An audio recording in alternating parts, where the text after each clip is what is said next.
જેવા નીકળ્યા વિઠ્ઠલનાથ નો પેલા ભગત મહાત્માજી જે હતા ને દર્શન કરવા માટે જતા, એને વધારે આક્રોશ વ્યક્ત કર્યો કે વિઠ્ઠલનાથ, આ માણસ તારું સ્વપ્ને નામ નહીં લેતો હોય અને તે કેટલું બધું આપી દીધું, મને કઈ ન આપ્યું.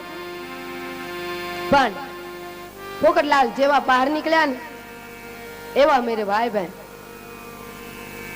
એને ટીંગા ટોળી કરીને લઈ જવા પડ્યા, કારણ કે બે હાથમાં લકવા હતા. બે હાથમાં લકવા. અને જ્યાં જોયું પેલા મહાત્માજી અન મહાત્માજીનો પ્રાર્થના કી ફરી ગઈ અને મહાત્માજીએ કહ્યું, હે ભગવાન, હે મારા વિઠ્ઠલનાથ, મને ઉઘાડ પગો રાખ્યો છે બરાબર છે, મારે આવા મોટેર બંગલા ગાડી કઈ નથી જોઈતું, હું તું કહીશ તો આખી જિંદગી ઉઘાડ પગો રહી અને આખા ભારતની પ્રદક્ષિણા કરીશ, પણ મારે આવી સુખ સાહેબી નથી જોઈતી.